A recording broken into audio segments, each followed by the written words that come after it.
Hello everyone.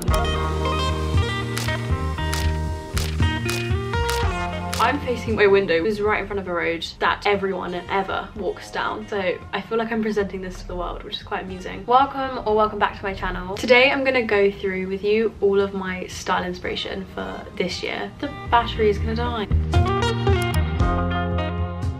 I know that trends are obviously what the fashion world, especially like journalism, media, that's kind of what the world revolves around, right? But this year I'm kind of vowing to myself to avoid any like aesthetic core trends, because I consciously or subconsciously will consider them as like guidelines for how I should be dressing or as how I want to dress. And I think that is what is suffocating this like idea of creating your own personality and your own style and taste. Like, I'm sure you've all heard about the eclectic grandpa controversy online, where people are making it like a trend to have curated over many years a taste unique to your own self. And I can feel creatives moving away from that, because it's kind of terrifying, but it's still in your head because we've been like consuming it for so long, this idea of like, oh, you're this kind of person, or you dress like this or whatever. So the trends and styles that I want to lean into this year are more, they're broad, and they give me an opportunity to kind of explore and build on things and experiment with things. And through that, I feel like that's when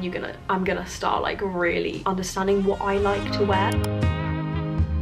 Okay, firstly I'm going to talk about maximalism, because naturally I feel like that's where my style goes, which is kind of daunting. One of the most popular trends that has been going around forever is the whole clean girl aesthetic, kind of monochromatic, sleek, minimal accessory style, like that vibe. It's great and it looks really good on some people, and for some people it's like honestly the most practical thing as well. But I am not that kind of person, and honestly I have too many clothes and they're too colourful and they're too weird, so it wouldn't work. Obviously it's not a new thing, maximalism, and I think it really grew after the whole lockdown. I saw as everyone did, the Schiaparelli show that's just happened. It was just incredible, and it really fed into my whole like, oh my gosh, I just want to put everything on, I want to accessorize with absolutely everything. Naturally I'm leaning towards maximalism.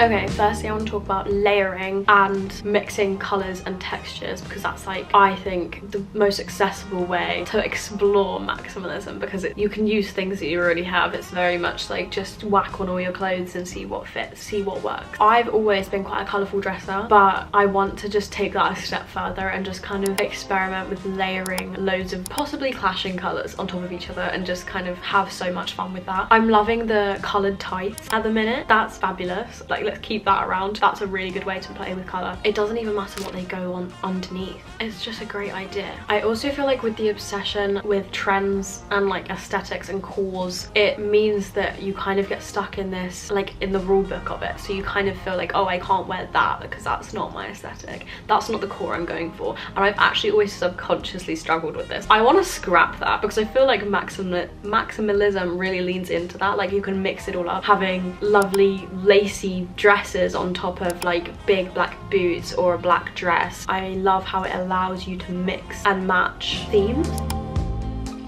When it comes to textures, I'm an amateur. I don't know. I'm a beginner knitter slash crochet. Like, I can knit and crochet, I just have never really made anything impressive. But I've seen a lot of like knit projects that are like made with really chunky wool and then like mohair wool. So you've got some of it looks a bit mesh and then some of it's like full knit, and I'm loving that. That's something I really want to try and make this year, which is a bit ambitious, but we will see. I also saw this where someone had knitted or crocheted chains across a jumper. That's such a cool idea, and I feel like you could also play on that with the whole grungy but kind of whimsical lace aesthetics kind of mixing together. I think with layering, especially in the UK, it's kind of essential because we face all the weather conditions in this country, and a lot of the time it's cold or rainy. Honestly, layering is just practicality at this point, but it is also transitional. So you can have these kind of like chunky coats and jumpers layered on top of each other, which also, once again, it just completely lends itself to maximalism, because you can pick 4 different things, layer them on top of each other, and they can be different textures each one and different colors each one, and it builds way more of an outfit. Sorry, my laptop went off and I have to tap the screen because it freaks me out. But also you can have layered outfits that are, you know, thinner fabrics, and some of them mesh, some of them lace, for when it gets warmer. I just think that's the best way and easiest way to make an outfit more interesting, and chances are you have it all in your wardrobe right now. I want to make it very clear this video is not inspiration to buy more clothes. Stop what you're doing. Let's not do that.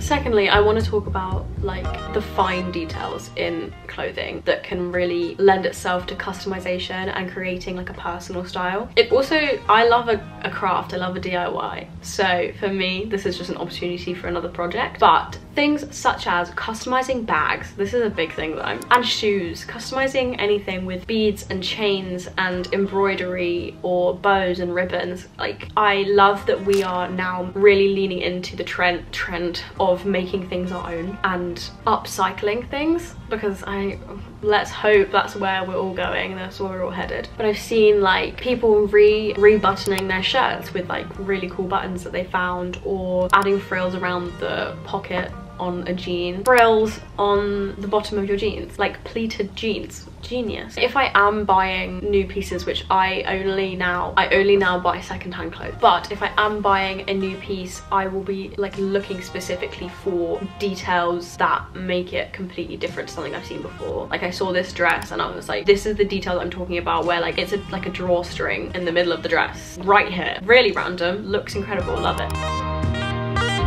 Having talked about the details, I'm now going to move on to accessories, essentially. I love fine jewelry. I'm more of a fine jewelry gal, and I kind of like the layering, like stacking necklaces, or I saw stacking anklets. Like this energy, this is what I want to emulate. Also hair accessories, big on the hair accessories at the minute. Like this picture of this girl who's tied her hair with string in lots of different ways. I've bought so much ribbon. I'm gonna try this with ribbon. I love this idea. This looks so cool. I just realized why I haven't been able to see this whole time. I haven't had my glasses on, but I can't wear my glasses because then you can't see my face. Another way I feel like you can style your hair to add kind of like a fine detail that like is a bit cool, a bit funky, is the zigzag parting. I love that. I did that the other day. Actually way harder to do than I thought it would be. I had to have help, but maybe I'm just inept, I don't know. Also, just a crap ton of clips in your hair. Whack them all in. It looks sick. Don't think you can go wrong, really. And of course, ribbon. Classic. And I know people are like thinking the bows are out, the bows are going to be gone. No, I feel like with a lot of trends, now they're coming. I don't think they're leaving so quickly, unless they're obviously just outrageous. The trends are coming,